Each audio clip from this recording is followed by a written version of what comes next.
Empreendedor que ficou 1 ano e meio tentando, martelando o modelo de negócios, patinando. E agora, 7 anos depois, 300 investidores e 200 milhões de investimento, praticamente. As mesmas características lá do Vale do Silício aconteciam aqui, salvo as proporções, né? Corta isso aqui pra não gerar polêmica. Não, a gente gosta de polêmica. O que você acha sobre... Se tu coloca ego no bolso, não cabe dinheiro. Se tu tira o ego, cabe dinheiro.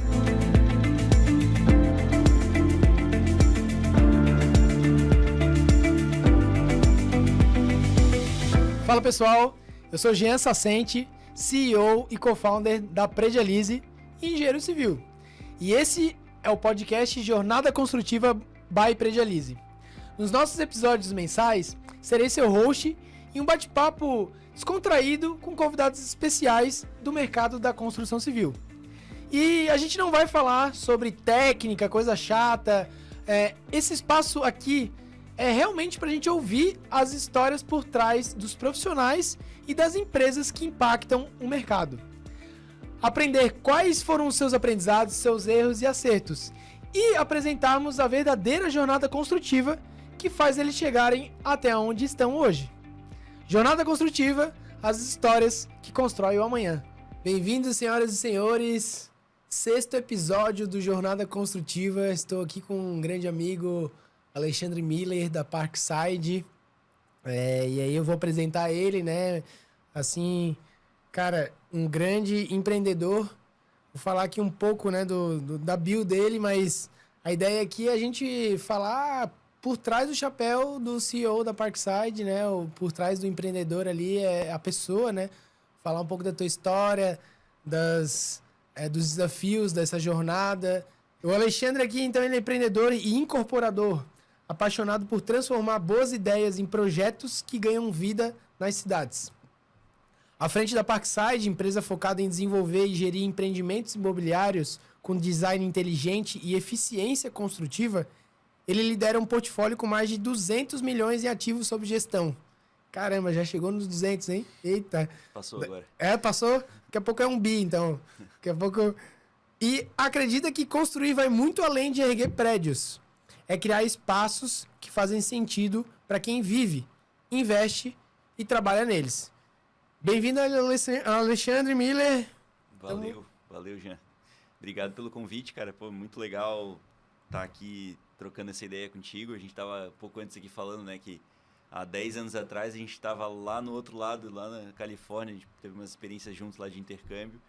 E o tempo passa rápido, nada a gente estar aqui agora falando um pouco de história, contando umas mentiras, contando umas verdades, né? Mas é isso aí. Cara, 10 anos, a gente tava falando ali, a gente tava lá na Califórnia, no intercâmbio, e até tu perguntou, né, cara, como é que tu se imagina daqui 10 anos? Não lembro como que foi minha resposta. Também não. Né? Mas passou muito rápido. Passou muito rápido. E, cara, agora o Alexandre, né, tu que vai contar um pouquinho da tua história aqui, mas... casado, com a empresa voando, né? Agora tá se preparando pro triatlo. Mas vamos contar um pouquinho. Cara, primeiro eu queria contextualizar realmente as tuas raízes, né? Pô, sei que tu é manezinho, assim, da ilha. Difícil, né? Um dos poucos aqui de Floripa. A galera de Floripa até fala assim, pô, só tem gente do Rio Grande do Sul, São Paulo, outros estados, né? Pouca gente realmente nasceu aqui. Mas fala aí, então... como é que foi a tua infância ali? Como é que foi realmente nascer aqui em Floripa? E explica um pouquinho de onde é que tu vem, tuas origens aí. Legal. Bom, sou, como tu mesmo falou, manezinho. E é engraçado que quando a gente olha na faculdade, né? Eu e o Jean fizemos engenharia civil juntos aqui na Federal. Eu acho que na nossa turma dos 50, tinham 5 ou 6, talvez, de Florianópolis, né? E agora na empresa também, a Parkside, acho que tem das 30 pessoas que estão lá com a gente construindo a empresa, 3 ou 4 só são de Florianópolis. Então, a gente tenta preservar isso até nos nossos empreendimentos, assim, como é que a gente mantém as origens vivas ainda em Floripa, né? Mas sou manezinho, nasci e morei a vida inteira aqui em Floripa. Na verdade, 1 ano da minha vida eu passei na Califórnia, durante a faculdade, no final da faculdade. E foi de lá até que nasceu a Parkside. A gente morou num Parkside lá e ficamos com essa ideia na cabeça. E depois, isso foi em 2014. Em 2017, quando a gente começou a construir a empresa, foi muito baseado no que a gente viveu lá.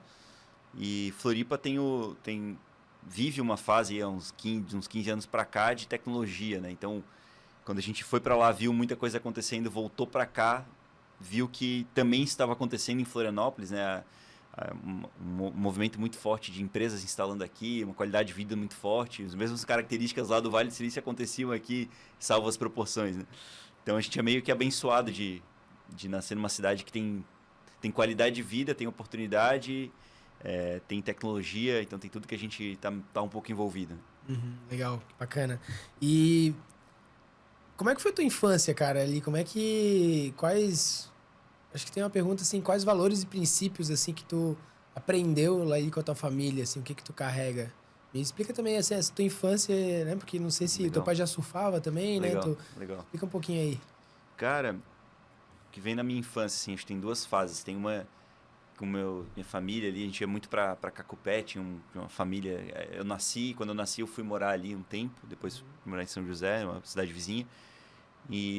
Mas as primeiras, acho que a parte de formação da infância, assim, foi a segunda fase dela foi no local aqui em Garopaba, que a gente ia bastante para lá, que a Praia da Gamboa. Famosa Gamboa. O Jean já foi bastante para lá.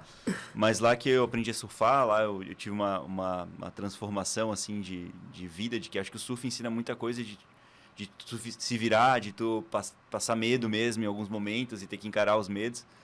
E acho que isso vem um pouco da... Eu nunca tinha parado para pensar nisso, mas pode ser que isso tenha refletido um pouco agora na nossa trajetória profissional, assim. E desde a infância, uma coisa que me marcou muito é que a família, principalmente do meu pai, toda é empreendedora, assim. Desde meu bisavô, em 1960, estava abrindo fazenda no interior. Meu avô, meus tios, todos, parte de pai. E todos os encontros de família por parte de pai era falando sobre negócio, assim. Eles trabalham com madeira, a família Sim. toda. Então, negócio de madeira e depois construção, eles começaram também. Então, sempre foi... O empreendedorismo meio que veio junto, assim, né? Então, acho que o surf, pelo meu pai, né? Meu pai surfou, me ensinou a surfar. E a família ali, falando bastante... Essa mistura, eu acho que trouxe alguns elementos importantes aí. Legal. E tu falou que, né, tua família é toda empreendedora, e como é que, lá quando tu era pequeno, enxergava isso, assim, né? Tu sentia, sei lá, teu pai presente, o teu pai mais distante, estressado? O que passava na tua cabeça, assim, quando tu era mais novo, assim? Como é que era, não só com teu pai, essa relação com a tua mãe, assim? Sim. Não, a família foi fundamental, assim, na fundação. Família super presente, sempre trabalhou muito para dar tudo pra gente, assim, que educação sempre dava, mas a cobrança é, cara, tem que estudar. Vai estudar, vai te virar. E acho que isso é muito forte, assim, desde o colégio, depois na faculdade, depois o intercâmbio também. Isso moldou muito, assim, que a gente nunca... Foi uma família que meu pai e minha mãe construíram tudo do zero, assim, então... sempre com muito trabalho. Eu acho que isso a gente acaba absorvendo, Sim. né? E vendo que, pô, agora beleza, agora a gente tem que fazer a nossa parte aqui e retribuir. Então, eu acho que essas são as principais lembranças, assim, de, pô, a família sempre que batalhou junto ali para construir as coisas. Quais foram os principais princípios e valores, assim, que tu carrega até hoje? Cara, eu acho que o trabalho, assim, de toda a família mesmo, da minha mãe, do meu pai, dos tios, de que tem uma frase, né, que o trabalho dignifica o homem, né? Que, cara, não tenha medo de trabalhar, de acordar cedo, de fazer as coisas acontecerem. Ninguém vai te dar nada de mão beijada, assim. Então, acho que isso me marcou muito, assim. É um princípio forte. E também um princípio forte do meu pai, assim, cara, equilíbrio. E pô, não é só sobre trabalhar e cara, tem que por que tu tá fazendo isso, né? Por que tu tá fazendo o que tu tá fazendo? Tipo, tem que ter um porquê, assim. Tu tem que saber, tem que ter um propósito, né? Então, acho que essas duas coisas... Legal. Legal, nunca tinha parado pra pensar nessas coisas. Então, as respostas estão vindo aqui. É isso. Não, cara. Pronto, tá? E esse é o objetivo aqui do podcast, porque, cara, é a história das pessoas que constroem amanhã, né? A gente entender realmente a história por trás, porque às vezes começa a falar com a galera já quer falar do trabalho, de como que criou a empresa. Cara, eu quebro um pouco isso, assim. Voltar lá atrás. Voltar lá atrás, a gente desenvolvendo, a gente entendendo, cara, as crenças, entendendo os desafios, o que passava na tua mente lá. E tu lembra tem alguma lembrança, assim, que da adolescência, da infância, que representa da onde tu vem, assim, essa visão conectada à construção? Tipo, por que, cara, de alguma maneira tu escolheu lá fazer engenharia civil? Por que disso, assim? Tu lembra de onde que foi esse estalo? Eu não tenho nada da infância em si. Não posso dizer, gostava de montar Lego. Mas, cara, não foi por isso que eu fui fazer engenharia civil. Sim. Eu acho que a minha decisão foi na época do vestibular mesmo, que eu queria... Gostava sempre de matemática, física, era meio nerd, assim, essas coisas. E eu tenho um tio que era engenheiro, que sempre foi um mentor, assim, sempre me ensinou muita coisa, né? E ele era engenheiro, se formou em engenharia de produção civil na Federal. Sim. E dali eu falei, cara, legal, engenharia legal. Na época ele ainda não estava... Ele estava começando a trabalhar com construção. Hoje ele tem uma construtora... ele e meu pai são sócios lá no Mato Grosso, uma construtora bem bacana, o que eles estão fazendo lá em Sinop. Aprendi muito com eles e me incentivaram muito desde o começo. Eu acho que foi ali a decisão de ir para engenharia civil, sabe? E aí nós vamos chegar lá, provavelmente, que no começo, quando a gente entra na engenharia civil, a gente vê que, putz, não é bem... não parece tão bacana quanto... Né? Os primeiros 2 anos e meio, eles são sofridos pra caramba, né? Sim. E já fala um pouquinho, então, também, beleza, tomou essa decisão, ir pra engenharia civil. Como é que foi essa trajetória ali na parte acadêmica, né? Legal. Eu entrei... Cara, tem uma coisa comigo que quando eu quero fazer algo, eu vou cair de cabeça, assim. Eu acho que isso eu falo bastante na empresa, assim, que é importante quando tu quer fazer algo, tu botar muita energia, porque mesmo que tu não saiba todos os caminhos, assim, parece que o universo vai te colocando, vai te mostrando o caminho, né? Sim. E foi isso também para entrar na faculdade. Eu não passei no primeiro vestibular, e depois fui estudar para passar fazer o vestibular de novo. Nesse meio tempo, naquele ano ali, pós-terceirão e começo de faculdade, eu fui trabalhar com meu pai. Meu pai trabalhou com vendas boa parte da vida. Eu fui trabalhar com ele vendendo porta de madeira, janelas. A gente ia batendo madeireira e vendendo. Ele fez isso a vida inteira. Fiquei 6 meses trabalhando com isso. Depois, 6 meses, fui fazer cursinho. E aí, toquei ficha, entrei na graduação. E aí, logo no começo ali da graduação, uma coisa que fez total diferença foi o EPEC, né? O Escritório Piloto de Engenharia Civil, que é a empresa júnior aqui da Universidade Federal, a empresa júnior de Engenharia Civil. Foi lá que acho que a gente teve mais proximidade, que a gente começou. Sim. Acho que os nossos maiores amigos aqui passaram por lá, a galera que está empreendendo aqui passou por lá. E eu acho que aquilo ali tanto fez permanecer com mais vontade na engenharia civil, porque o começo é muito sofrido, matemática, física, química.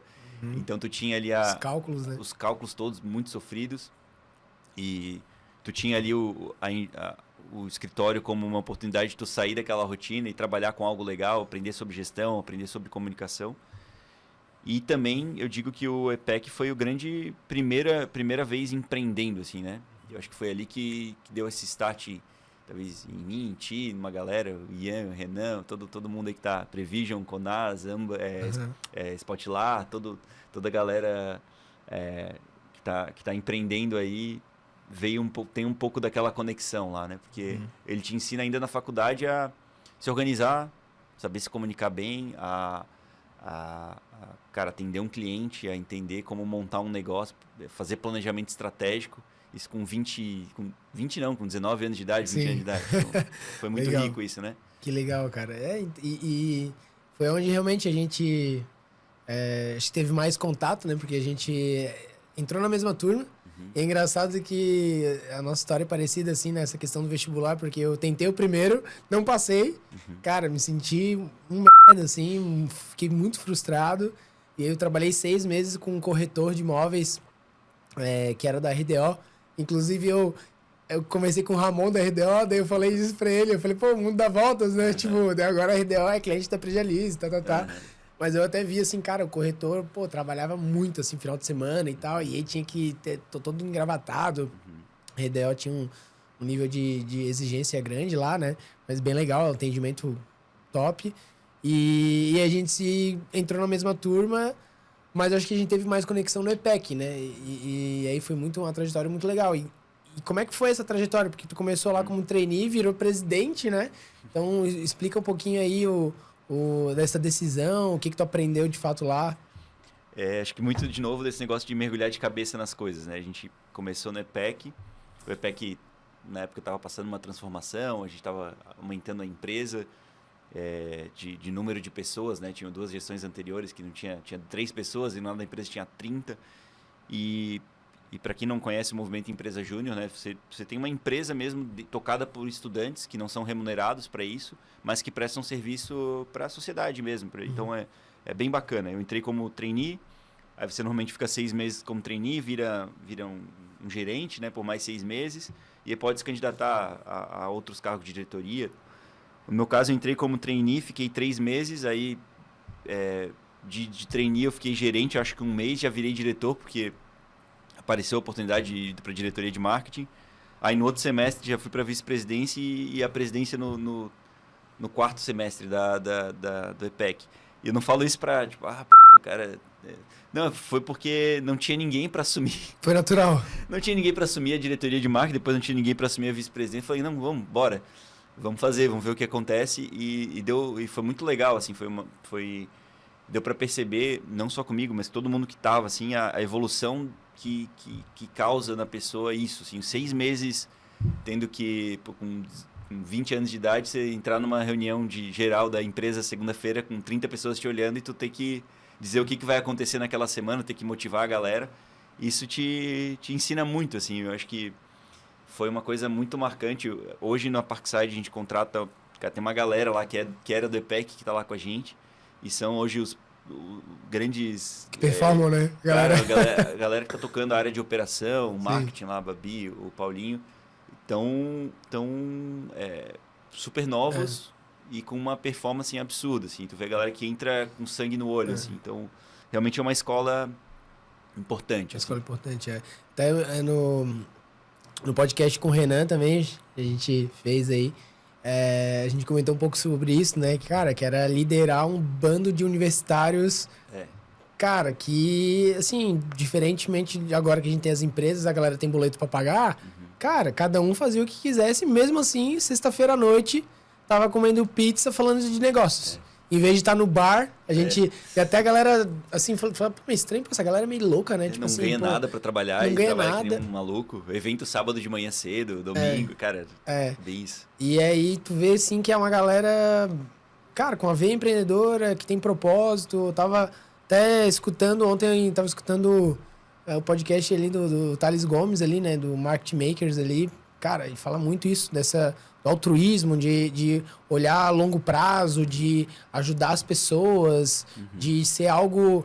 Cara, porque se for só pelo dinheiro, cara, não dá pra empreender. Porque é muita porrada, é muita coisa emocional, entendeu? Então, tem que ter um propósito maior. A gente até fala disso, né? Parece meio... clichê, parece meio tipo, é baboseira. Cara, mas é isso, assim. A gente... É muito difícil, mas também tem, né, esse lado da liberdade, a gente cria a nossa cultura, né? A gente atrai pessoas com um perfil semelhante, né? Então, pô, tu vê realmente na Predialize, cara, a galera também que trabalhou no EPEC ou que fez outros trabalhos voluntários, né? Isso também é até uma pergunta do processo seletivo lá da Predialize, né? Que a gente... é remoto, então a gente contrata gente de outros estados. Você já fez algum trabalho voluntário? Que você já teve uma oportunidade de liderança? Cara, isso conta muito, assim, né? Eu vejo que... Porque toda pessoa ela tem que se autoliderar, né? Então, não precisa ser o líder, o gerente, o coordenador. Cara, mas se ela não conseguir autoliderar, ela não vai evoluir, né? Em nada na vida, né? Então, todos nós temos que ser líderes, né? E eu acho que o IPEC ele traz muito essa oportunidade e pô, foi um aprendizado muito grande.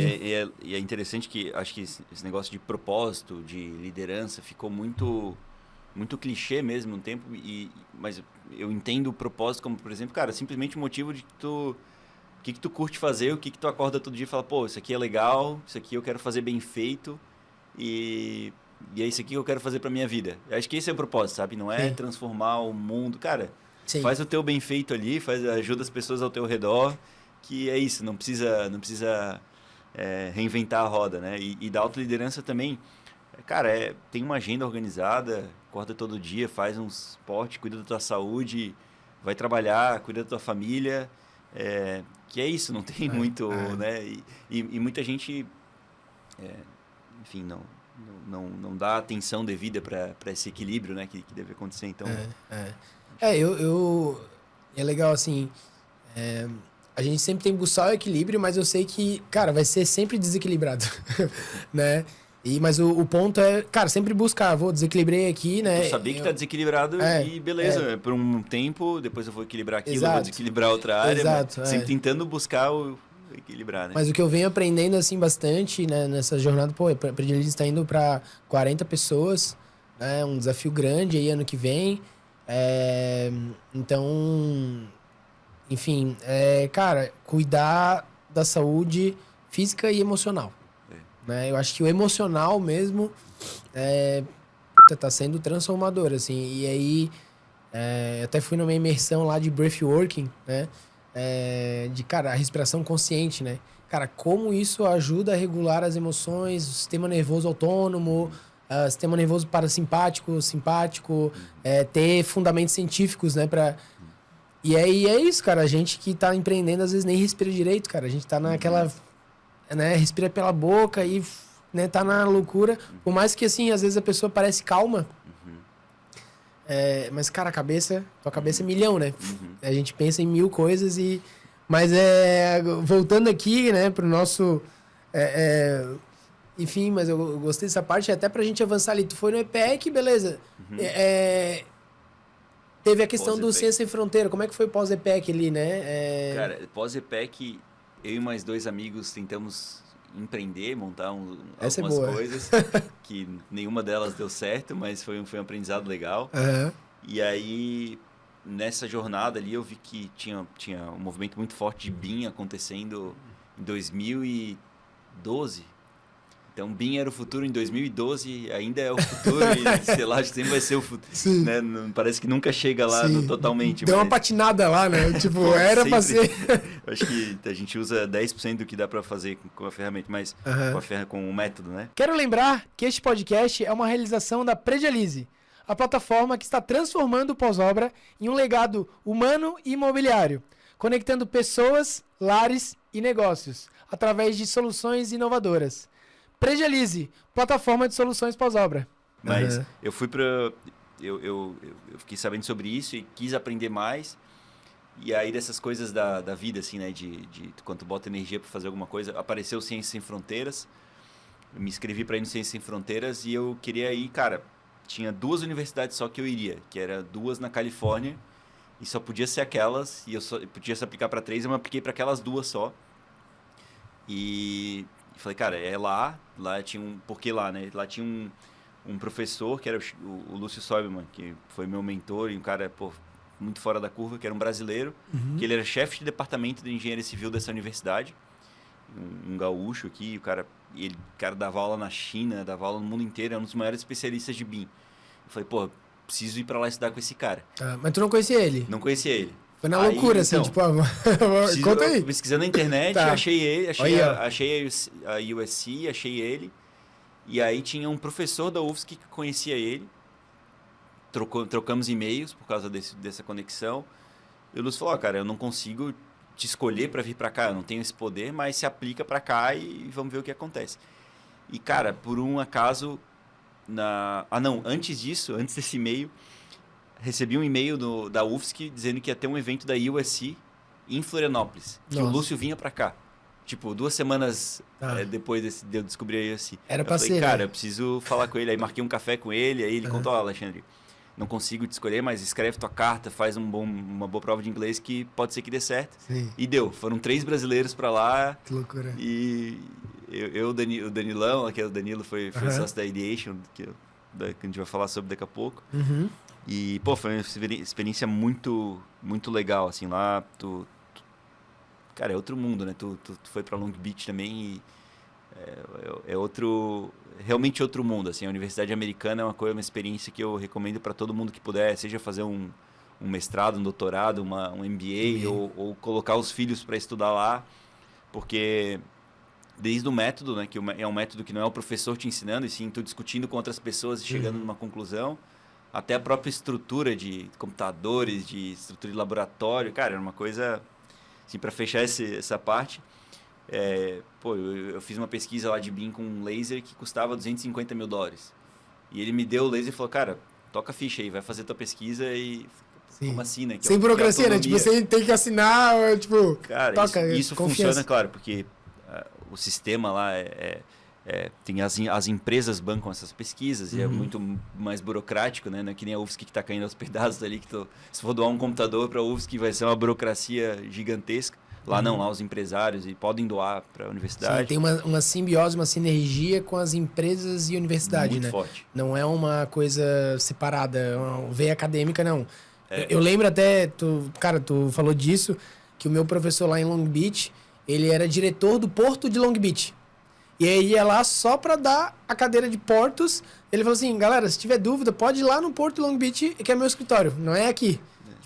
Tu via assim, cara, que era um cara de mercado prático mesmo, né? Dando aula na universidade. Eu falei, que loucura, velho. Que animal. Uma das professoras nossa, eu fiz uma aula de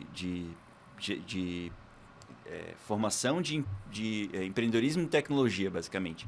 Ela tinha fundado e vendido 4 empresas e ela dava aula pelo esporte. Assim, a mulher morava lá numa mansão, ela não precisava dar aula. Sim. Ela gostava de Paixão. aula. E aí, a aula dela era sensacional, assim.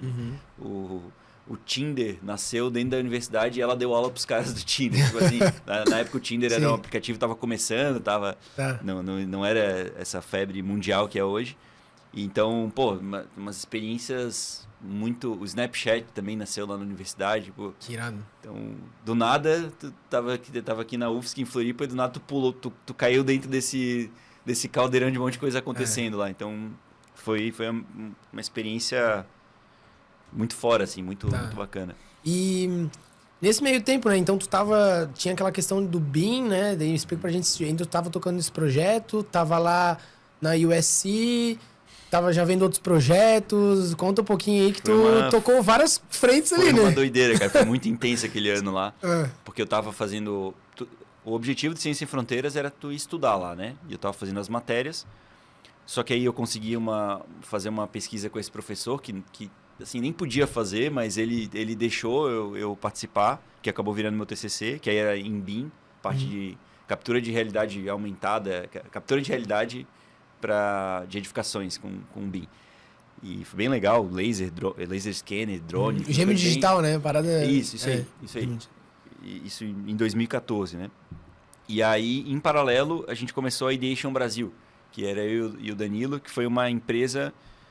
A gente fez uma parceria com a Universidade Americana, criou um modelo lá de criar startups e trouxe pro Brasil. Como que tu conheceu o Danilo? O Danilo a gente morou junto lá na USC, então quando a gente chegou lá éramos em 3 brasileiros e aí, além do Danilo, eu conheci o Danilo mais a fundo junto com o Felipe, que o Felipe é meu sócio hoje na Parkside. E nós 3 fomos para um evento em Irvine, ali do lado, um Startup Weekend. E participamos do Startup Weekend lá e foi bem legal. Participamos de projetos separados, assim. E aí criamos uma proximidade maior, principalmente com o Danilo, que estava ali dividindo o Parkside junto comigo, morava junto. A gente morou em apartamentos vizinhos ali, num Parkside. Loucura, né? O Felipe morava no prédio do lado e depois a gente criou a Parkside junto, enfim. Legal.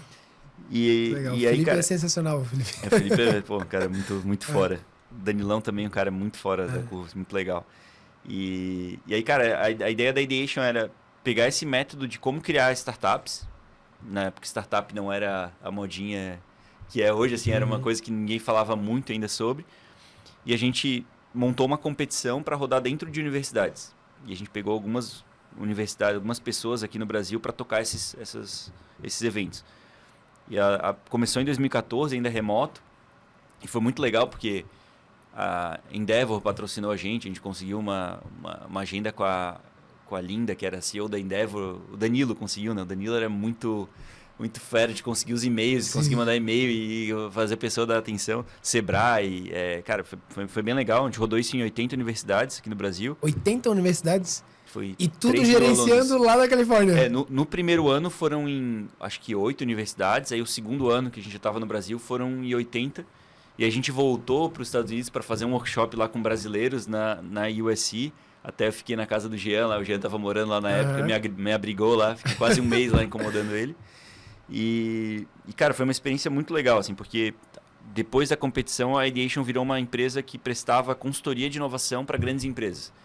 Então a gente pegava os alunos e resolvia um problema de uma empresa. Então a gente fez consultoria com a Web Motors, com o Banco Pan, com a Globo, Gerdau, tudo para criar soluções para eles, assim, basicamente. Animal. Então tinha 20, eu lembro que tinha 22 anos. 22, 23, né? E aí a Globo mandou um contrato lá de 60 páginas pra gente ler. Aí eu olhei e falei, cara, seja o que Deus quiser, vai dar tudo certo, vamos assinar isso aqui, vamos embora. E deu boa até hoje. Então foi uma experiência legal de empreender. Assim. Animal. E aí depois aí dessa experiência, quando tu voltou pro Brasil, como é que foi voltar? O que tu aprontou depois? Legal. Cara, então eu voltei pro Brasil em 2015, tava no final, último ano da graduação. Então ia para terminar as matérias com um laptop trabalhando na Ideation, assim, na época. E trabalhamos em 2015, 2016. A Ideation chegou a ter um escritório que tinha umas 20 pessoas trabalhando. Foi uma experiência bem legal. Só que não era o que a gente amava fazer, assim. Era legal, mas tava dando certo, mas, cara, não era, assim, uma coisa que eu me via fazendo o resto da vida. Sim. Já tinha o quê? Uns 2, 3 anos a Ideation? Tinha uns 3 anos. 3 anos, tá. 2014, isso foi no final de 2016, assim. Certo. Eu queria fazer alguma coisa ligada ao que eu gostava. Eu sempre gostei muito durante a graduação, assim, o que me movia muito é nem a construção em si, nem um canteiro, mas os empreendimentos. Pensar em empreendimento, pegar um terreno, estudar um terreno, desenhar, ver o que dá para fazer ali, fazer viabilidade. Pô, eu sempre gostei muito disso. E queria fazer algo nessa linha. E aí, em paralelo ao final da Ideation, eu fiz uma experiência de construir uma casa aqui com meu pai e com meu tio para ver como é que era. Mas, pô, eu vi que precisava fazer alguma coisa diferente no mercado, assim, porque não dava para tu entrar em Floripa, uma cidade super disputada, terrenos muito disputados, fazendo algo que tá todo mundo fazendo igual, seja uma casa, um prédio, então. E daí veio o estalo da Parkside, que eu lembrei que tinha morado lá num Parkside, que contando o que é o Parkside, né? Lá era um prédio da universidade feito para locação. Então, a universidade era dona do prédio, ela mobiliava aquele prédio, botava internet, luz, água, e todos os alunos calouros tinham que morar lá.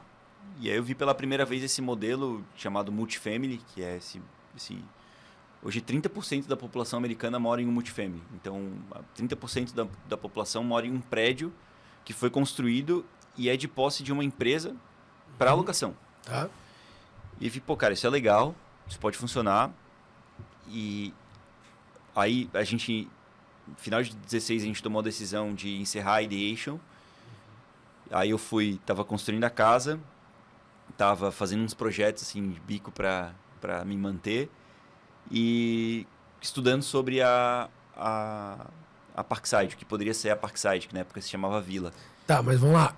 Um disclaimer, né? Esse bico que tu fala era lá o trabalho também que tu fez na Consultec Ventures? Não, isso veio depois. Ah, tá. Isso veio depois. Tá.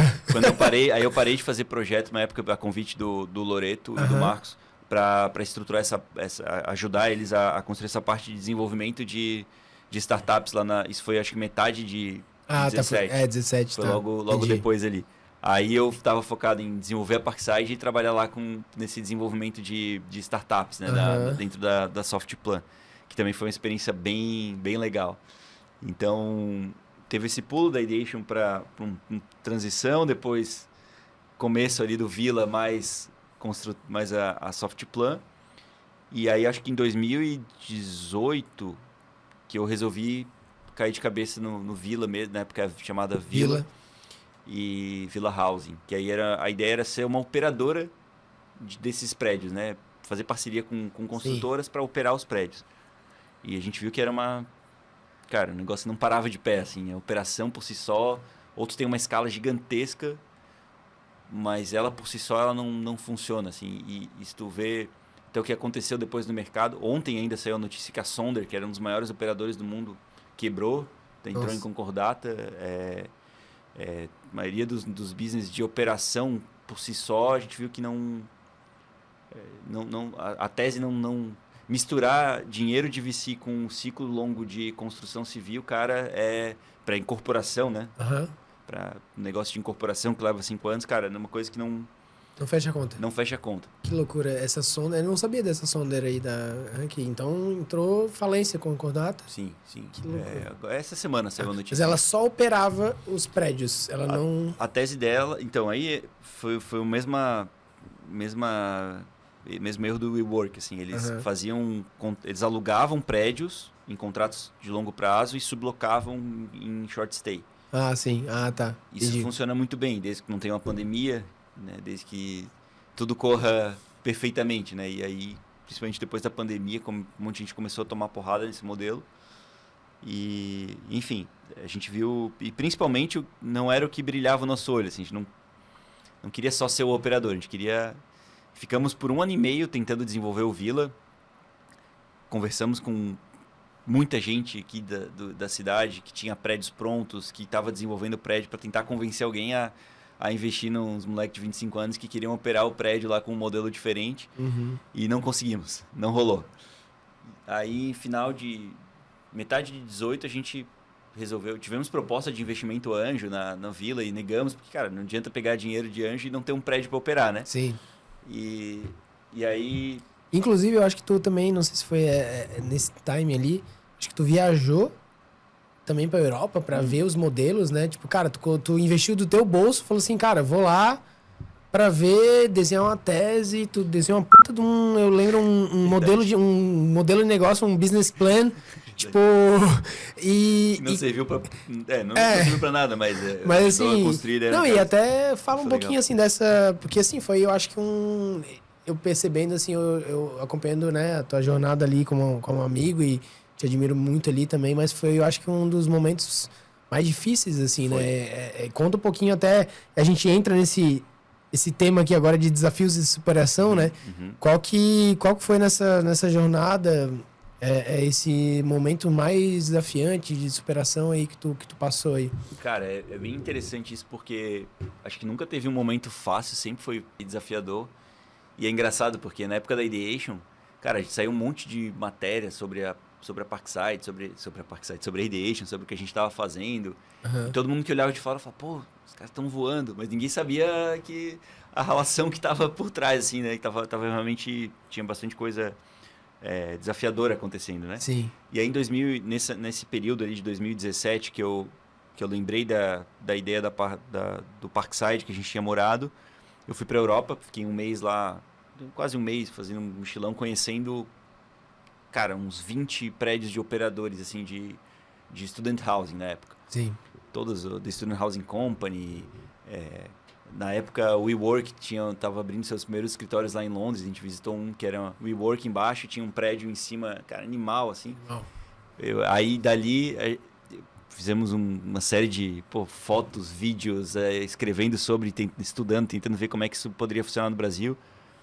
E aí eu escrevi um livro lá de umas 120 páginas do modelo de negócio do Villa, assim, que era, cara, tudo detalhado, desde como que seria o quarto, a roupa de cama, até o modelo de negócio, na esperança de que a gente conseguisse levantar dinheiro com aquilo lá. E não rolou, não funcionou. E foi frustrante, com certeza, na época. Mas interessante porque, cara, olhando pra trás, assim, não foi uma coisa que nossa, foi um trauma, assim, ou... Eu acho que tu tá sempre empreendendo, tu tá sempre com um desafio novo que dá medo na frente, né? Se tu não tá com isso, tem alguma coisa errada, assim.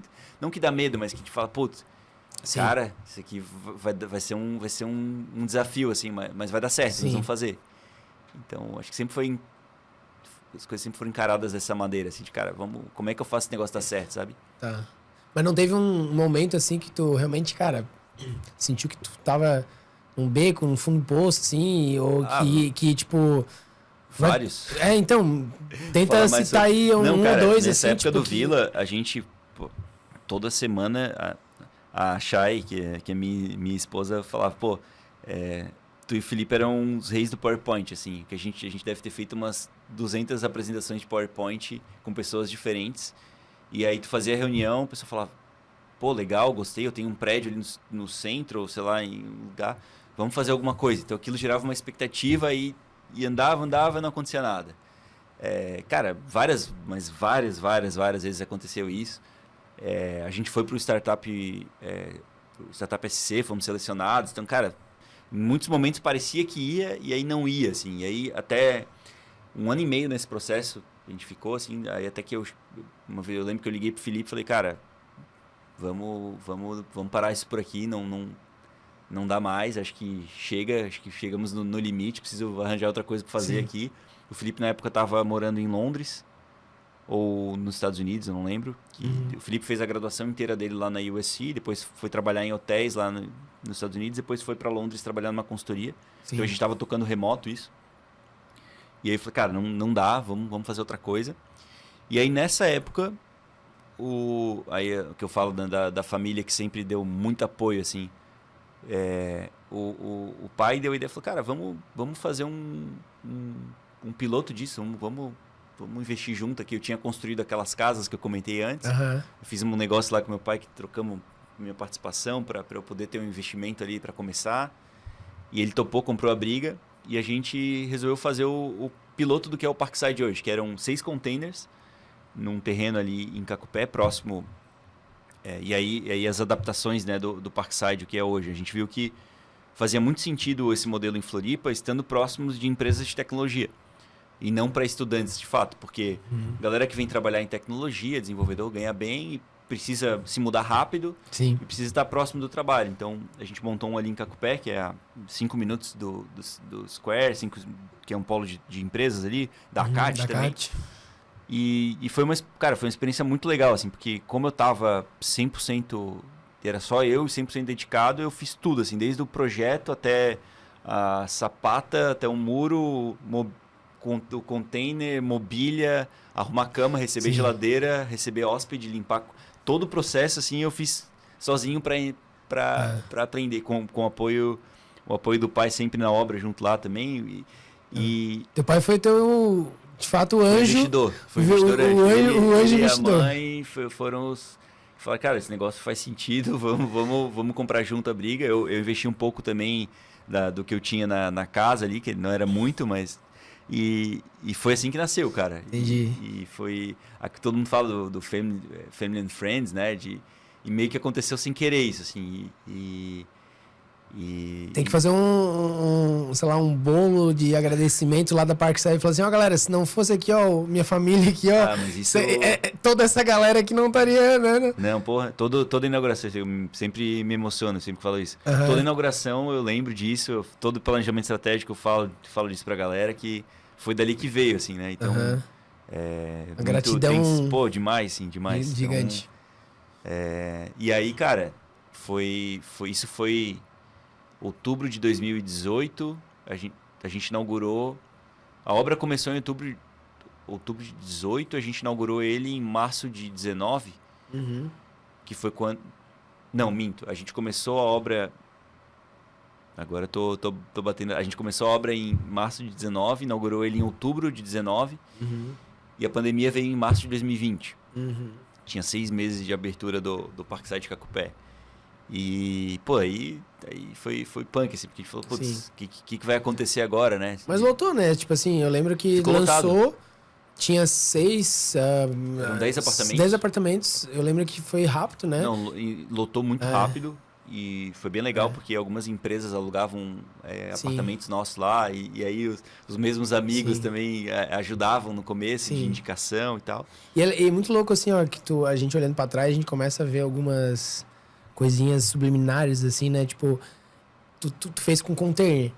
Então, assim, tu já tinha uma visão industrialização. Só que, tipo, não era uma tese de industrialização. Mas, cara, tu usou industrialização para entregar muito rápido. A galera comprou a ideia. Então, por mais que era, vou morar num container. Cara, mas a galera, de fato, morou, né? Tinha toda uma questão acústica, questão térmica, né? Então, assim... A industrialização veio para ser rápido, não por ser uma tese legal. Não, cara, era porque precisava fazer rápido a obra. Exato. E aí tu pivotou também, pelo que eu entendi ali, cara, tu tava focando muito em estudante e tal, e agora, cara, não, vamos focar em jovens empresários para ser mais perto desses polos de tecnologia, né? Então, tu consegue enxergar assim, cara, que claro, foi uma virada, uma pivotada do modelo de negócio, né? E eu acho que o principal ponto é que a gente, ao invés de buscar um prédio para operar, a gente resolveu virar desenvolvedor. Cara, vamos pegar o terreno, vamos estudar o projeto, vamos montar o projeto do jeito que a gente acha que vai operar e vai funcionar melhor. Vamos colocar a mobília, que a gente sabe que não vai dar problema, e vamos operar esse prédio. Sim, o verdadeiro MVP. Foi o MVP, isso. E desde então, todos os parksites são feitos desse jeito. Assim, a gente escolhe o terreno, participa do projeto, participa da obra, participa da mobília e opera ele depois. Tá.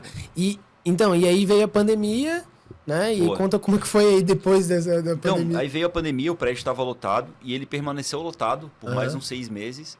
Depois teve uma troca de pessoas, quando foi mais ou menos naquele momento que a pandemia, a gente viu que ia ficar mesmo, que aí muita gente viu que o trabalho remoto vinha forte, e aí muita gente voltou para suas casas. Só que ao mesmo tempo chegou uma galera em Floripa querendo morar em Floripa por causa da pandemia, então ela podia trabalhar aqui, morar aqui e trabalhar na empresa de São Paulo. Então eu percebi que o modelo, por ser focado em moradia, não em short stay ou turismo, ele era muito perene, assim, ele entregava ocupações muito boas. E ele falou, cara, isso aqui tá funcionando. Isso foi final de 2020. Aí ali na metade de 2020 eu liguei de volta pro Felipe e falei, cara, agora nós temos um piloto aqui funcionando, vamos retomar esse negócio. E nesse momento também surgiu o Caio Bonato, que é nosso sócio investidor, amigão e que desde o começo também comprou a briga junto com a gente, assim. Caio é uma figura. Figuraça, gente boníssima. Pô, o cara é muito fora da curva, assim. E aí dali veio o segundo Parkside. E começa... Não quero adiantar, não sei se tem um... Não, vamos. E aí o segundo Parkside... então tu retomou então ali com o Felipe, com o Caio veio como um investidor ali, né? E aí depois aí? Então, aí vimos que funcionava o modelo, agora como é que a gente escala isso, né? Aí o segundo terreno, cara, que a gente fechou foi no meio da pandemia também, foi lá no norte da ilha e foi em 2020. E também outras coincidências e, sei lá, energia tem uma energia que controla as coisas que a gente não consegue ver. Mas esse segundo terreno, quando eu tava procurando alguns terrenos e aí vi uma plaquinha lá, Antônio. Aí liguei pro Antônio e começamos a conversar. Eu contei o que eu queria fazer no terreno. Falei assim, Antônio, a gente não tem dinheiro para comprar o seu terreno, mas a gente tem esse projeto aqui. Se o senhor aceitar uma permuta. E ficamos meia hora no telefone. Ele falou, Alexandre, eu comprei esse terreno em 94 para fazer isso. Só que a minha filha está morando nos Estados Unidos e, enfim, eu queria que ela tocasse isso. Ela está com outros planos, está super bem lá. E aí, nos Estados Unidos, onde é que ela estuda lá? Em Los Angeles. E no final do dia, a filha dele estudava na mesma faculdade que a gente. Depois a gente descobriu que ela era amiga do Felipe ainda, as coincidências da vida. Que legal. E o seu Antônio foi o tirando meu pai, né, que foi o primeiro, ele foi o primeiro investidor que não conhecia a gente e que, cara, foi fundamental pro negócio, assim. Ele entregou o terreno pra gente fazer o projeto. Falou, cara, façam do jeito que vocês acham que tem que fazer. Tô com vocês aqui. Que animal. E, cara, e depois investiu em todos os outros projetos. E a gente brinca que hoje ele é o único investidor da Parkside que tem o telefone de todo mundo do time, fala com todo mundo do time. Ele é nosso conselheiro, assim, o cara que tá junto com a gente muito, assim. E aí o segundo Parkside já foi num modelo um pouco diferente, que a gente montou um grupo de investidores para construir. Queríamos uma obra rápida de novo, e aí, até por incentivo e ideia do Caio, a gente trouxe a Tec Verde para construir o prédio. O segundo e o terceiro foi na mesma linha. Então foi uma obra de 35 estúdios mobiliados em 9 meses. Foi uma doideira, assim. E aí a gente tem alguns excelentes parceiros aqui em Floripa que fizeram isso acontecer, desde o pessoal de engenharia lá da Desterro, o pessoal da Premier de projetos de engenharia, o pessoal da Cubo, que administra todas as nossas obras. E eu lembro muito bem, assim, num papo com o Alessandro, que tu também conhece muito bem. Eu mostrei o cronograma de obra para eles, que até que veio tinha desenhado. Eles, cara, tá maluco, não tem como, essa obra é 18 meses. Não, esquece. Eu falei, cara, calma, escuta eles lá, eles são médicos. E aí eles não, pô, dá para fazer, e compraram a briga, entregaram a obra em 9 meses. Que loucura. A segunda obra também em 11 meses. E eu acho que foi muito legal, tanto por esses parceiros, e também parceria de outras empresas daqui, pô, Predialise, Prevision, Conas, todo mundo a gente usou realmente para aproveitar, né? E, cara, aí dali para frente veio esse segundo prédio, a gente montou o grupo de investidores, construiu, começou a operar ele em 2022. Veio o terceiro prédio na mesma linha, o Parkside Carvoeira, em 2023. E dali a gente chama que é a fase 1.0 e 2.0 da Parkside, né? Que é 1.0 foi o Cacupé, foi o piloto. E 2.0 foram esses 2 próximos prédios, que eram um time pequeno ainda, o Carvoeira, o Parkside Sapiens. Cara, eu e o Felipe tocamos tudo, assim, e entrou 2 pessoas para nos ajudar no final, mas desde vistoria de todos os apartamentos, arrumar cama, cara, foi uma doideira, assim. Tipo, mão na massa total, assim. Total. Foi burnout, foi parar no hospital naquela época, desequilíbrio, né, que a gente falou bastante sobre isso. Opa, mas agora chega num ponto, como é que foi? Qual foi o dia ali? Qual que era a loucura que estava acontecendo? O que passou na tua cabeça ali? Explica foi em aí. 2022, isso foi na entrega do Sapiens. A gente ia entregar o prédio e, cara, loucura, assim, porque era eu e o Felipe, tinha a equipe da obra, pô, que fazia acontecer. O pessoal da Spotlar estava mobiliando, foi o primeiro prédio que eles fizeram, foi o nosso lá, eles mobiliaram o prédio. Mas aquela pressão de entrega de obra, e eu ia casar também no mesmo mês, assim, tipo, foi tudo junto, tava uma correria, assim, absurda. E também eu sempre surfei a vida toda e tava parado do surf, do esporte, não tava me exercitando, não tava comendo direito, não tava fazendo tudo errado. Sim. A pandemia acho que mexeu com muita gente também, eu lembro que eu ganhei uns 12 quilos, assim, na pandemia, e somou tudo isso, eu tive uma crise de hipertensão, lá fui parar no hospital. E aí eu falei, opa, peraí. Tu acha assim, foi meio que um burnout, assim, uma crise de ansiedade? Foi... Pode ser. Nunca parei para pensar por isso, mas foi uma série de coisas juntas ali que geraram isso. Mas foi... Eu sempre tento olhar com o lado copo meio cheio, né? Foi bom porque me deu uma sacudida e falei, cara, não é por aí. Não adianta a gente querer correr aqui e chegar onde, né? Não é que nós vamos chegar correndo aqui desse jeito, né? É porque estava com uma autopressão gigantesca, né? Um piano nas costas, tentando resolver tudo, né? Até não sabia que tinha sido logo antes do casamento. Dia 7 de setembro, lembro desse dia.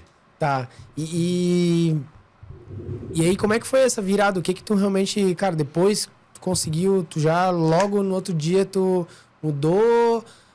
demorou algumas semanas? Como é que foi essa transição, cara, assim? A gente, logo na entrega, após a entrega do prédio, a gente foi pro casamento, aí foi bacana, porque foi um momento que reuniu um monte de amigo e a gente deu uma desligada por umas 2 semanas.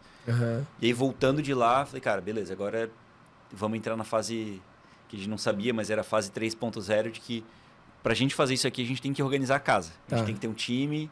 A gente quer crescer um negócio. Tá, mas vamos lá, vamos voltar no pessoal. Certo. Vamos lá. Tem a Chay, né? Manda um beijo lá pra Chay lá, ó. A sua esposa. Tu começou a namorar com ela quando? Então, assim, ela acompanhou... Desde o zero. Do zero. E também empreendeu, né? Como é que foi essa jornada junto, né? E que tu falou assim, cara... Quero casar com essa mulher. Como é que foi esse insight? Boa pergunta. A gente tá junto desde 2017, a gente se conheceu em 2017. E ela acompanhou todas essas fases de vila, pré-vila. Na verdade, assim, aí começam as coincidências. A gente se conheceu em janeiro, no aniversário de um amigo, mas a gente começou a se falar mesmo. Ela não me deu muita bola no começo, né? E em maio, quando eu estava nessa viagem na Europa, conhecendo os prédios, ela também estava nessa viagem. Com a família dela. Que louco. E aí ela me mandou mensagem, porque ficou sabendo que eu estava lá por esse outro amigo nosso, o Paulo, inclusive. E falou, pô, me dá dicas do local, tal, me dá dicas aqui de Portugal. E aí a gente começou a se falar dali e a gente quase saiu juntos nessa viagem, inclusive. Uhum. Então, dali, e aí depois que a gente voltou, isso foi em abril, acho, em maio, aí a gente já começou a, a, a ficar ali em maio, junho, começamos a... A gente foi namorar mesmo lá em dezembro de 2017. E, cara, desde então, pô, a Chay se formou em sistemas, se formou em direito, já teve... já empreendeu em várias coisas, muito sempre eu sempre falo pra ela que a criatividade dela é a grande diferencial dela, assim, ela é muito criativa, muito dedicada nas coisas. Uhum. E hoje a Chay tem um canal de viagens, que é o Vou Levar na Viagem, já aproveito aí para fazer o convite para vocês acompanharem no Instagram e no YouTube. Qual que é o Instagram? Vou Levar na Viagem. Boa. E eu acabo participando também dos vídeos lá. O canal tá, engraçado. É legal, porque a gente vai junto nas viagens, eu gravo, às vezes eu participo também. Legal. E o canal agora tá bombando, tá bem legal. Acompanhem lá que tem uns conteúdos bem massa. Boa. Mas a Chay sempre na transição, principalmente do Vila pro que é a Parkside, ela teve um papel muito forte, assim, porque ela falou, Ale, cara, tu não tem que vender o prédio inteiro para alguém, tu tem que vender o apartamento. Vende o apartamento, porque o apartamento é legal, tipo, vai dar boa, tu vai conseguir vender. E foi aí que a gente conseguiu transformar, né, o prédio inteiro em frações de prédio, né, em pedaços menores, que as pessoas conseguiam entender que, cara, beleza, eu tô fazendo um investimento aqui, que eu sei que alguém vai cuidar para mim, vai alugar. E foi uma virada de chave, porque a gente sempre pensou em ser um fundo, ou sempre uma coisa muito complexa, e ela, não, cara, aterriza aqui, faz o básico aqui que vai dar boa. Ela te provocou? Demais. Boa. E sempre provoca, assim, né, de estimular, ela tem uma visão boa, assim, de, sabe, porra, isso aqui não tá legal, arruma isso aqui, tipo... É muito engraçado, eu sempre valido com ela todas as fachadas de prédio, todos os layouts de apartamentos, terrenos que a gente vai comprar. Eu mostro pra ela e falo, e aí, esse vai dar boa ou não vai? Então ela tem um feeling... Ela é co-CEO da Parkside. Ela é co-CEO da Parkside. Ela é, como o pessoal brinca, ela é a chefe do chefe. Tá. Então... e o que cara, te fez assim, instalar assim, cara, no meio desse caos todo, né, de, cara, essa mulher que eu vou casar aí. Tudo isso, cara. Tudo isso, desde quando a gente brinca que parece que a gente já viveu outras vidas, assim, a gente tem uma afinidade e tudo fluiu muito bem, assim, tudo... Sabe, admiração. Cara, admiração e, tipo, e tu sente que a pessoa, cara, ela tá junto contigo ali, assim, ela te entende, ela... É uma coisa difícil de explicar, assim. Sim. Não, é uma coisa, sei lá, meio que energia, assim, aquela pessoa te faz bem, assim, ela te joga pra cima, sabe?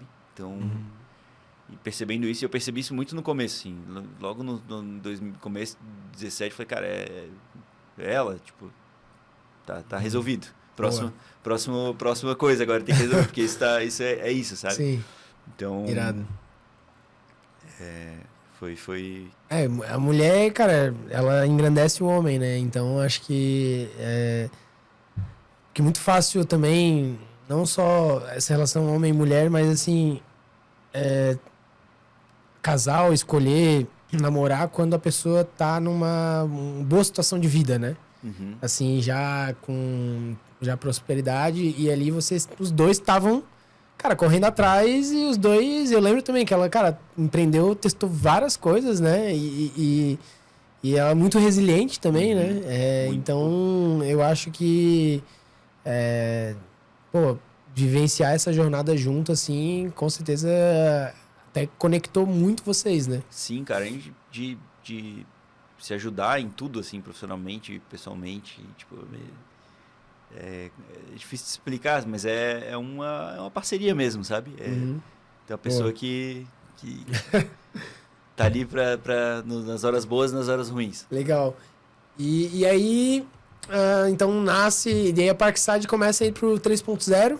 Isso. Agora, como é que tá o status aí, meio que hoje, como é que... Boa. O 3.0 foi a construção do time ali em 2023, os dois próximos empreendimentos que a gente fez, que é um no centro da cidade, um terreno espetacular, que a gente tá inaugurando o prédio agora, inclusive. Boa. E outro na região da universidade, que era um prédio maior. começamos a montar time, ali tínhamos um time de vendas, uma pessoa já ajudando em engenharia, começou um time de operação, e foi o primeiro escritório da Parkside, isso foi em 2023, 10 pessoas mais ou menos na empresa. Mas detalhe, esse da universidade, é que o Alexandre ele é muito humilde aqui, né? Esse da perto da UFSC foi com o sistema construtivo da Tec Verde, foi um dos maiores da América Latina, alguma coisa assim. Isso então, um marco. esse ainda foi no 2.0, que é o Parkside Carvoeira.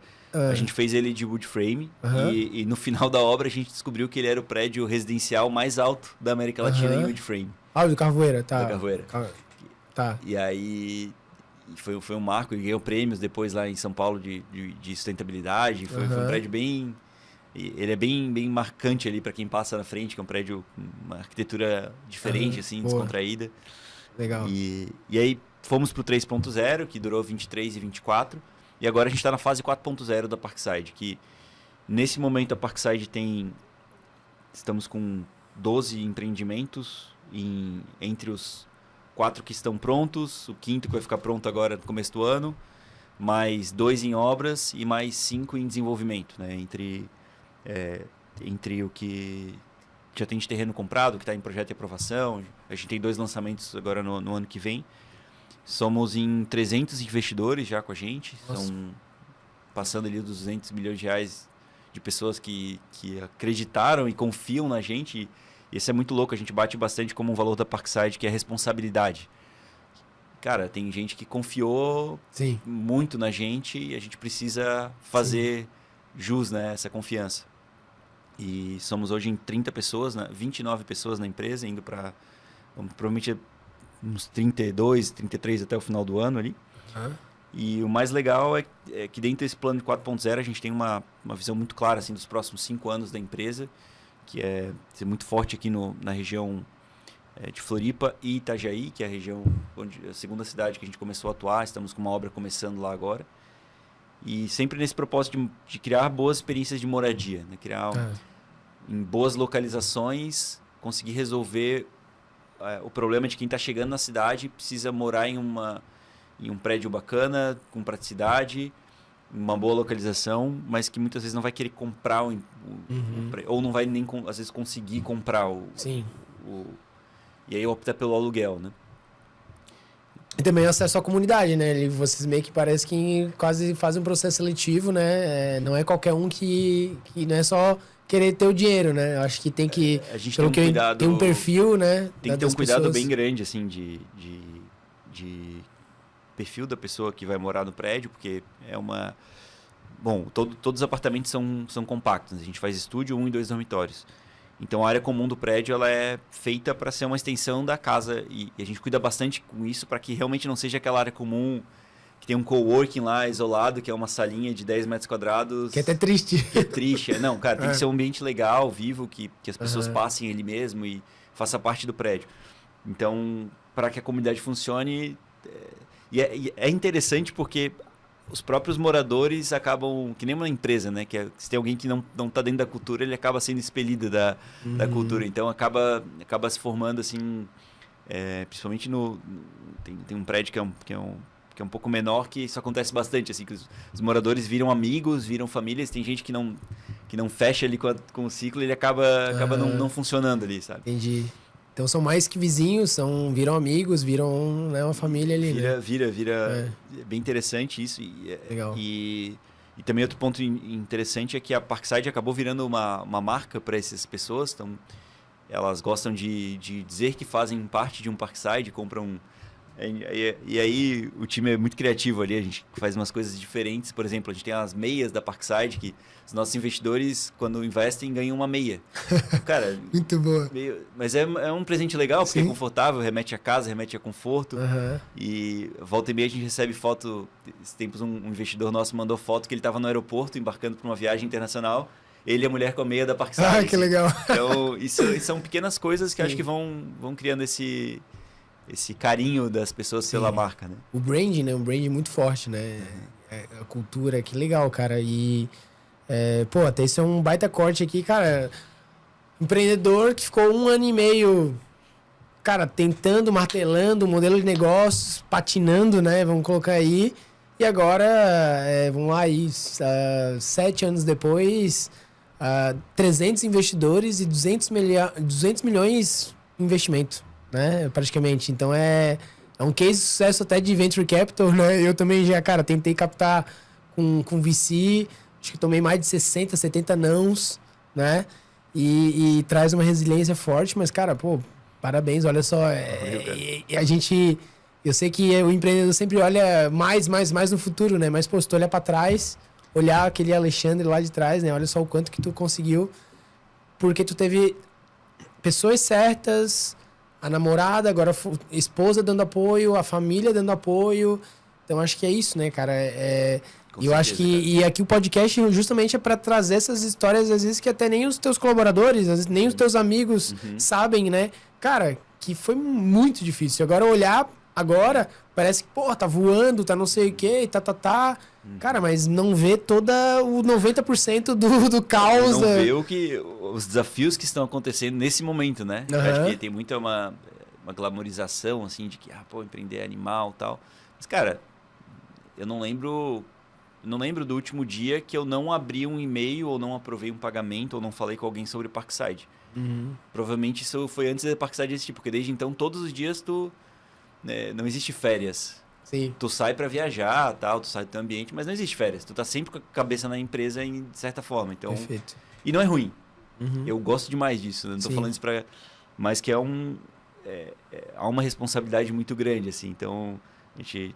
Até agora, eu olhei ali atrás, tem um livro do Napoleon Hill, A Lei do Triunfo. Foi um livro fundamental também, agora, por coincidência tá ali. Eu também li o Pense e Enriqueça, né? Também sensacional, vale muito a pena. Os livros dele são bem legais, assim. Esse Lei do Triunfo foi um que eu estudei ele, assim, fiz resumo e li aquele resumo várias vezes. Isso lá em 2016.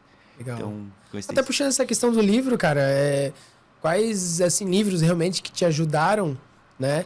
E fala um pouquinho que te ajuda, que tu recomenda, assim, cara, que foi realmente marcante na tua vida aí. Eu acho que o principal deles foi os livros lá do Tony Robbins, que a gente acabou fazendo o curso junto lá. Que a gente tem que falar. Temos que falar disso. Poder Sem Limites e o Desperte Gigante Interior. São 2 livros assim, fundamentais. Tem algumas coisas do Napoleon Hill que eu gostei de ler. Sempre gostei de ler bastante biografia também. Mas, assim, acho que os do Tony Robbins são os bases, assim. Legal. Que com certeza fizeram impacto, sabe? Boa. Falando do Tony Robbins, cara, até comentei isso do podcast, daí eu quero fazer esse agradecimento aqui no podcast em público, né? Um dos momentos mais difíceis da minha vida ali foi quando realmente meu pai faleceu, né? Ele tava com Alzheimer. E aí, não sei quem que foi a iniciativa, mas, cara, a galera do Brasil fez um vídeo ali, os amigos, né? O Renan apareceu também, a galera. E tu foi pessoalmente mostrar, tu saiu à noite. Eu tava pensando no carro, cara, isso me marcou, assim. Pô, tem o risco, né? Imagina, o teu carro lá, que não era tão... sei lá, 1980 ali. Cara, o carro era... Eu paguei $1.000 no carro. E eu lembro que quando a gente comprou era um pátio, assim, enorme, que tu não podia fazer test drive, só ligava o carro e saía com ele. Meu Deus. Nossa, cara. E tu quase me vendeu e no outro dia. Eu te vendi o carro, tu chegou a pagar uma parte. Nossa, nem lembro. E aí eu tava indo te entregar o carro fundiu o motor. Meu Deus do céu. Eu vendi pro ferro velho, cara. E aí, cara, tu foi à noite, assim, fez uma surpresa, mostrou o vídeo, assim, cara, foi bem marcante, assim, eu me emocionei muito, assim, eu vi como é bom ter amigos assim, que são esses amigos de verdade, né? Por mais, assim, que a gente tá um ritmo de empreendedorismo forte, né? Mas eu acho que é legal aqui, até fica uma dica para os outros empreendedores, assim, amigos que você tem uma afinidade que transcende, né? Às vezes tu vai ficar sem falar um ano, cara, continua brother.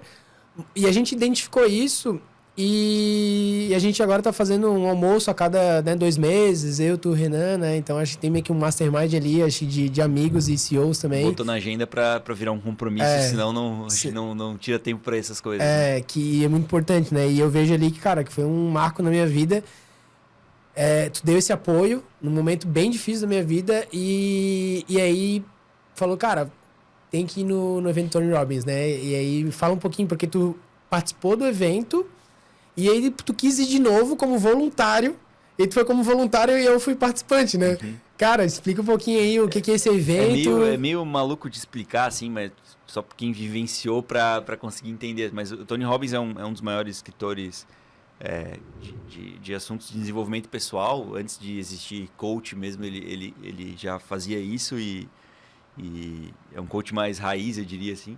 E meu pai que indicou o livro dele, na época o que o pai leu em 2010, eu acho, o pai tinha 105, 106 quilos, foi para 70 e poucos quilos, 80 quilos, assim, do nada. E aí, quando perguntava para ele, o que aconteceu? Ele falou, leu esse livro aí. Aí, que esse livro aí? A gente leu o livro e esse livro moldou muito, assim, toda a minha graduação, a época do EPEC e tudo. Porque ele explica basicamente sobre programação neurolinguística. Como teu cérebro conversa com... Como tu conversa com o teu cérebro e como o meio exterior também interfere nas tuas...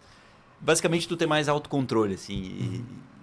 Enfim, tô resumindo aqui de uma maneira bem burra, mas... Trabalhar crenças limitantes, a parte das emoções, os princípios, os 7 pilares da vida ali, né? Tem muita... É o Desperte Seu Gigante Interior, né? Isso, Desperte Gigante e o Poder Sem Limites também. Poder Sem Limites. Tipo, tu muito tratar o não posso, não quero, não consigo. Tipo, cara, será que por que tu não quer ou por que tu não pode? Vamos trabalhar nessas crenças para te fazer conseguir. É uma série de aprendizados de alimentação, de como esporte, respiração, coisa bem holística. E ele tem um evento que ele ainda faz no mundo inteiro que chama Unleash the Power, né? Unleash the Power, enfim, o UPW. E aí eu participei em Los Angeles em 2014. Não, participei em Dallas em 2014.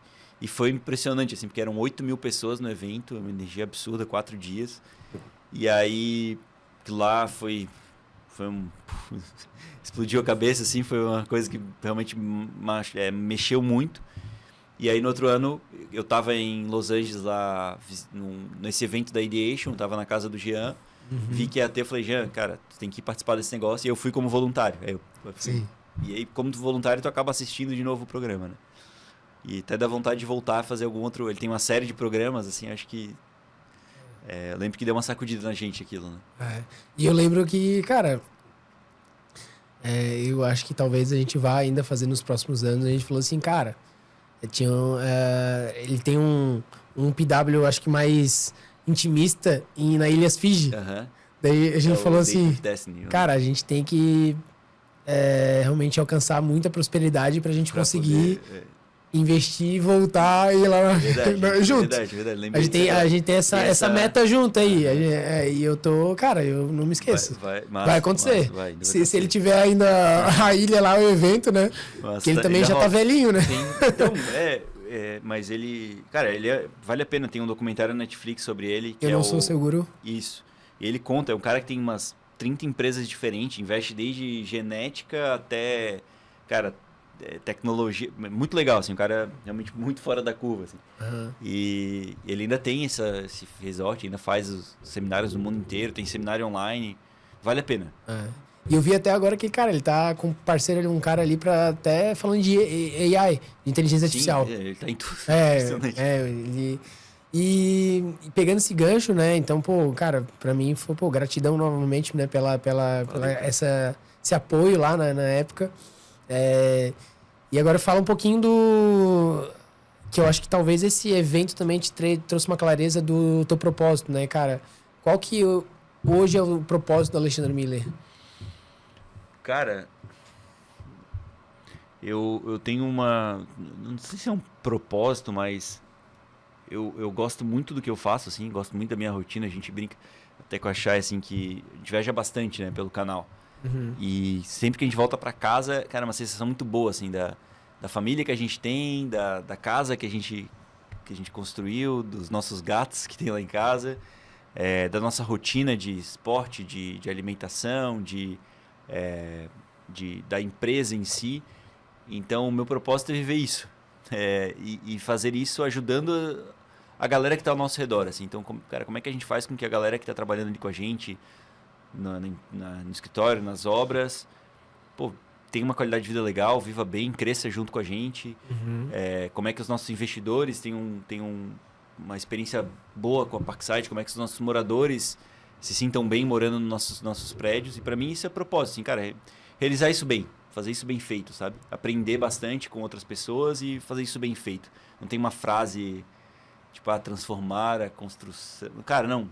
É fazer isso que a gente curte muito bem feito, com qualidade. Assim. Boa.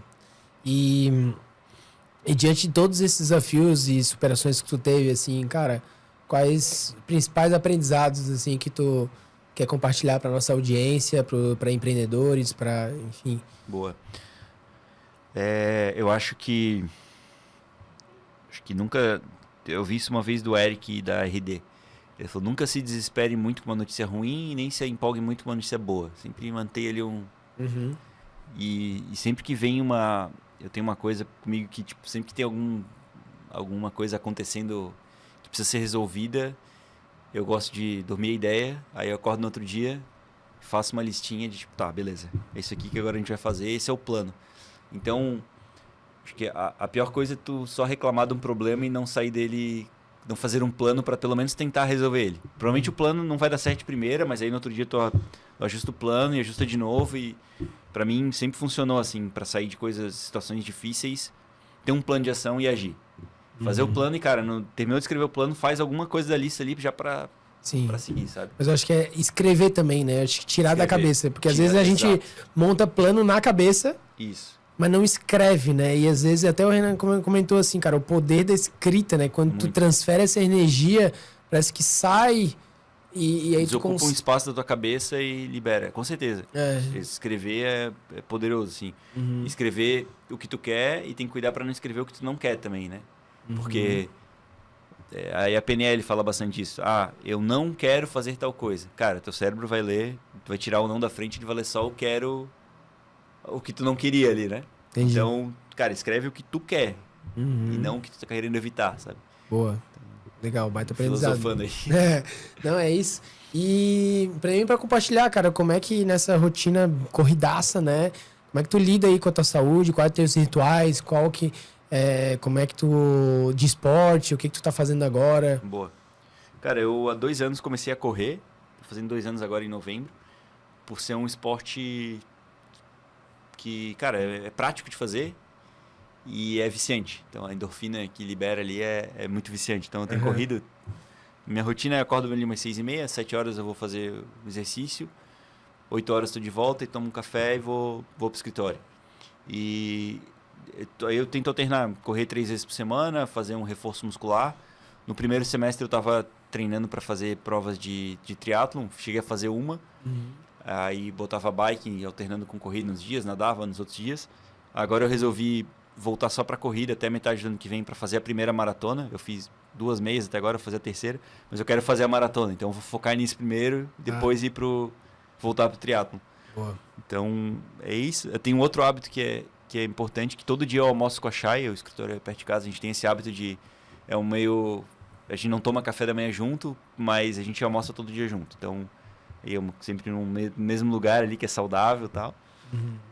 E esses 2 hábitos são fortes, assim, e a gente sempre tenta, pelo menos 1 vez ou 2 vezes por semana, ter alguma coisa com os nossos pais, assim, pra visitar eles, uma janta ou almoço pra ter esse contato, assim. São as 3 coisas dos rituais de saúde, que eu considero saúde também, que a gente não abre mão, assim. Sim. E isso que é liberdade, né? Pô, tu volta pra almoçar com ela, tu tá trabalhando perto de casa. Cara, são escolhas, assim. A gente... O escritório fica 5 minutos de casa. Ali. E por muito tempo na Parkside a gente teve uma... Pô, será que nós vamos pra dominar o Brasil? Vamos fazer o mundo inteiro? O que nós vamos... E a gente viu que existe um mercado. Isso foi até um papo com o nosso conselheiro. A gente tem o nosso conselheiro é o Fabrício Schweitzer, que é um cara muito, muito fora da curva também. E ele e o Caio, né? São os nossos conselheiros. E ele falou, cara, vocês estão em Floripa, uma cidade que tá vindo gente pra caramba pra cá, tem um mercado gigante aqui pro que vocês estão fazendo, não tem ninguém fazendo isso que vocês estão fazendo. Por que querer ir pra outro lugar antes de montar um negócio grande aqui, que já dá pra ser grande aqui, sabe? Sim. Santa Catarina é o estado que mais cresce no Brasil, Floripa é uma das cidades mais desejadas, Itajaí é a segunda cidade que mais cresce. Então, cara, vamos montar um negócio aqui forte, grande, e depois a gente vê, daqui a 5 anos, quando tiver dominado essa primeira parte, a gente vê o que faz, sabe? Então foi muito nessa, assim, e também muito por não ter pressão de VC. A gente teve o Caio mais um investidor, anjo, no negócio, que sempre foram muito parceiros, assim, de, cara, toquem um negócio que vocês querem tocar. E a gente nunca mais fez rodada de investimentos, a empresa é nossa, então Legal. sempre com capital, recursos nossos, crescendo ela, então isso deu mais liberdade, né? Bom, boa. E agora para a parte final, assim, o que tu vê agora de visão de futuro, assim, nos próximos 10 anos para Parkside e quais tendências também que tu observa no mercado da construção civil aí?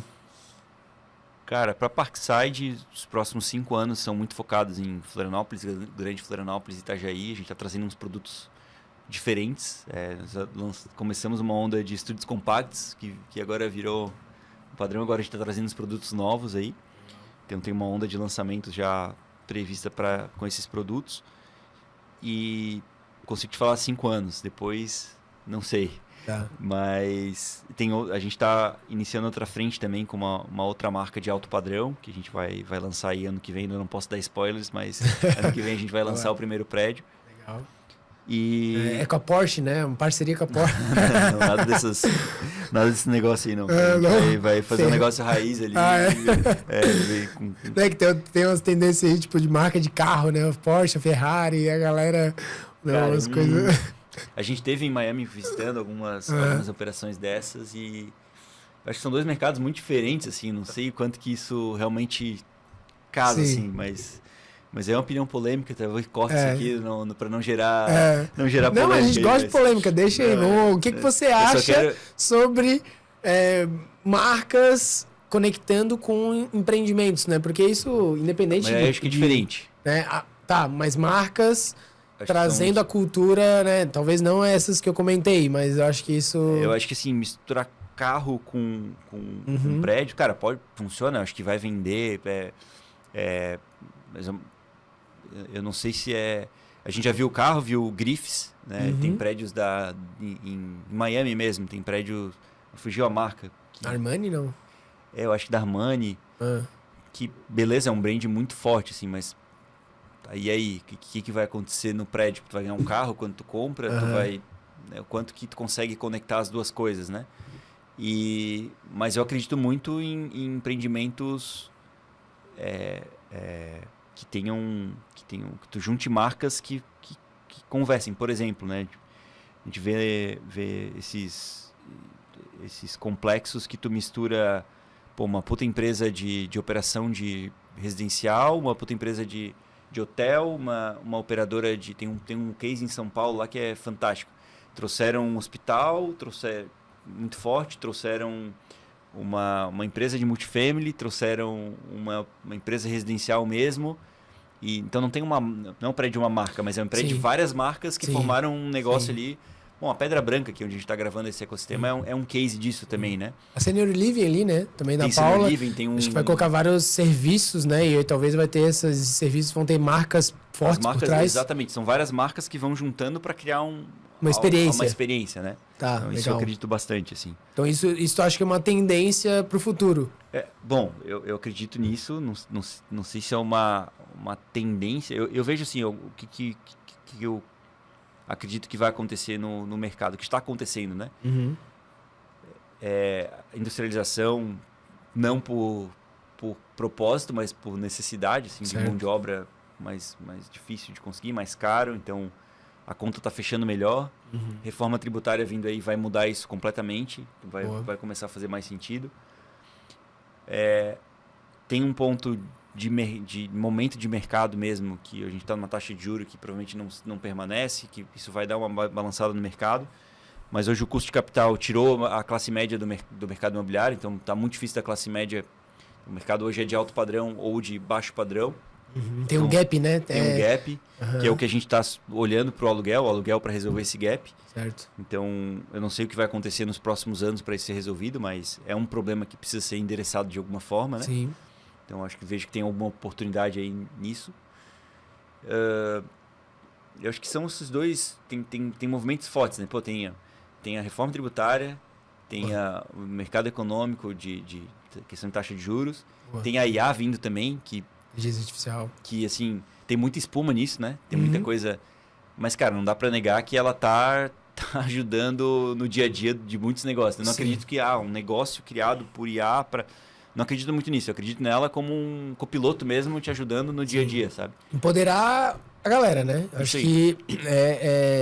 até tava ouvindo ali o Thales do G4, ele falando, cara, que eles, com iniciativas internas de inteligência artificial, ele dobrou o faturamento, quase dobrou o faturamento da companhia e aumentou em 20% o número de pessoas. Ou seja, cara, com basicamente o mesmo número de pessoas, ele conseguiu dobrar porque ele conseguiu escalar vários processos internos com IA, né? Então, às vezes, até usar IA dentro dos processos, né, da Parkside, agendamento, seja lá o que for. É isso, cara. A gente tá investindo bastante nisso, de acelerar processos. Então, hoje, todo o nosso processo, por exemplo, de operação do prédio, cara, roda dentro de um sistema que foi desenvolvido por nós, que tem muito apoio de inteligência artificial para ter pouca gente.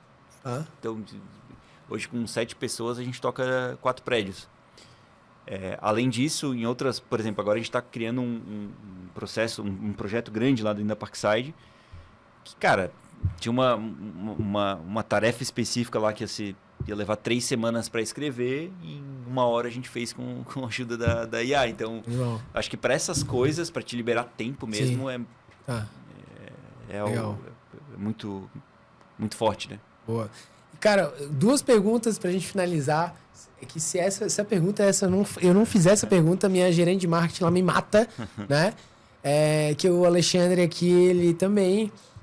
eu chamo de Xande, a galera chama de Ale, mas o Xande aqui, ele é nosso cliente também, o cliente da Predialize, né? Cara, fala um pouquinho aí como que foi utilizar a Predialize, né, nos empreendimentos da Parkside, como é que foi essa experiência, o que tu também enxerga lá, né? Porque eventualmente até os investidores ali que têm umas cotas, eles eventualmente têm acesso, né, ao manual do proprietário, ao manual do condomínio, como é que isso também está ajudando nas manutenções preventivas. Explica um pouquinho como é que a Predialize vem agregando para vocês aí. Legal. Cara, o meu contato mais forte com a Predialize foi no Sapiens, no primeiro prédio, né? Que foi onde a gente fez todo o processo junto ali. E foi muito legal porque ele deu uma organizada na casa absurda, assim. Ter que entregar um prédio, ter que montar um manual de proprietário, digitalizar isso de uma forma que converse com o que a gente faz, né? Pô, eu lembro que os cartãozinhos de QR Code, depois o adesivo colado no quadro lá, para a pessoa conseguir acessar com QR Code, que lá foi muito legal, assim. E eu acho que a organização que a plataforma traz, assim, é muito massa. Hoje em dia o time toca mais os processos com a Predialize, mas a gente ainda usa para alguma coisa de manutenção, de pós-obra, né? Eu acho que conectando com o que a gente falava de BIM lá no começo, de tu ter num sistema, tudo que foi instalado no prédio, te avisando quando que você precisa fazer uma manutenção, tal. Isso é muito legal, né, cara? Eu acho que é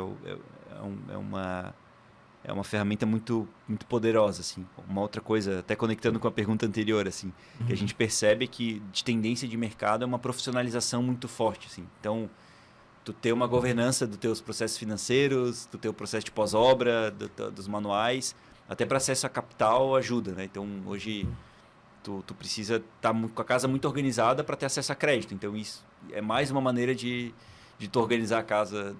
O software ajuda nisso também, né? Você tem ali todos os ativos, né? As documentações, a bits, projetos, o que foi instalado de produto, de marca, de fornecedor, né?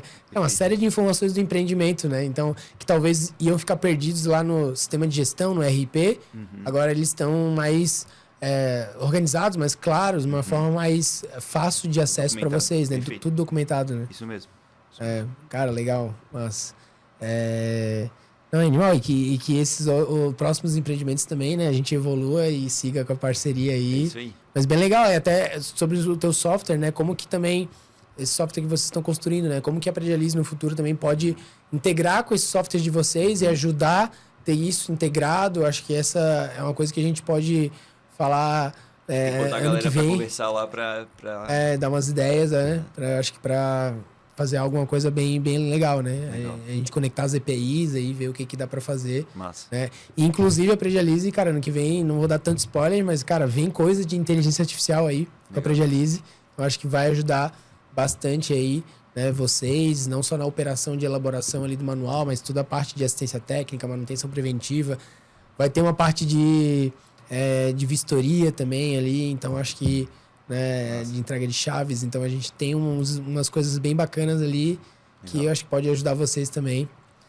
E por último, cara, queria que tu olhasse lá pra tua câmera, lá, aqui, e o que você falaria pro Alexandre de 10 anos atrás? Qual é a dica, qual é o conselho, qual que é a mentoria que tu, poucas palavras aí, que tu daria pra ele, falaria pra ele? Pô, isso é difícil, hein? Eu sou meio... vamos lá, o que eu falaria? Cara, eu acho continuar acreditando no que é fazer, né? Acho que escutar muito o feeling. Acho que no dia a dia, com rede social, com o tempo inteiro no celular, tu para às vezes de pensar muito e escutar o teu instinto, assim. E eu acho que todas as vezes que eu ignorei isso, deu problema. Então, acho que seguir escutando o instinto, seguir trabalhando todo dia, fazendo a tua parte ali, pezinho no chão e com humildade. Eu acho que eu acho que eu falaria isso pro Alexandre lá de trás, seguir fazendo isso. Acreditar em ti mesmo, acreditar no teu potencial e continuar o caminho com humildade. É isso aí, eu acho que baixar a cabeça, trabalhar, escutar o que tu acha que teu sentimento tá dizendo lá que é por ali ou não é por ali, sabe? Se cercar de pessoas boas, sair de perto de pessoas que não trazem coisas boas, tipo, afasta mesmo e acho que é por aí. Boa, e pessoas boas atraem pessoas boas, né? É isso, né? E, cara, legal, animal esse conselho, assim, eu vejo, que eu também percebo, né, assim, de ti além dessa humildade, né, cara, uma pessoa zero ego, né, e também conectando com o podcast que eu tava ouvindo ali, e o Thales fala cara, se tu coloca ego no bolso, não cabe dinheiro. Uhum. Se tu tira o ego, cabe dinheiro, entendeu? Então, assim, cara, porque a gente tem essa questão, esse status, essa responsabilidade, ser CEO, ser sócio fundador, um monte de gente por trás, dependendo de ti, tem investidores, é uma pressão, né? Cara, mas continuar sem ego, continuar na humildade, continuar respeitando desde lá né, do estagiário até a pessoa que limpa, né, o escritório, até o teu investidor, assim, tratar isso, né? E eu acho que isso uma coisa que eu aprendi contigo, assim, aprendo contigo ou com outras pessoas também, é servir, essa humildade de estar sempre leve, sorrindo, levando as coisas numa boa, né? E, pô, cara, isso, eu acho que por isso que tu conseguiu atrair vários parceiros, né? Porque é legal estar contigo, é legal, é leve, né? E eu acho que quando tu tem essa coisa em ti, cara, vai dar certo. É só isso, né? Não importa, não importa. Valeu. Então, tem uma frase para fechar do nosso conselheiro Fabrício. Cara, faz as coisas com boa intenção, do bem, que Deus ajuda, assim. Então, se for uma pessoa do bem, assim, as coisas vão convergir, vão para um caminho bom, sabe? Exato. Claro que nem vão ter acidentes de percurso, mas no geral a coisa vai para frente, sabe? Boa. Cara, Alexandre, obrigado aí pelo teu tempo, foi muito rico esse papo. Valeu, cara, bem massa mesmo. Muito legal, tá? Obrigado aí. Galera, pô, mais um episódio sensacional aqui com um grande amigo, Alexandre Miller. Não percam os próximos episódios ainda, cara, tá muito massa essa série, né? A gente escutando, eu até me conectando muito com a galera, entendendo as histórias por trás das pessoas que estão construindo amanhã. Então, cara, parabéns pela tua jornada, obrigado, tamo junto aí. Valeu, cara, sucesso, né? Parabéns aí pelo podcast, pela Predialize, voando, quebra tudo. É isso aí, vamos que vamos. Valeu. Um grande abraço, valeu.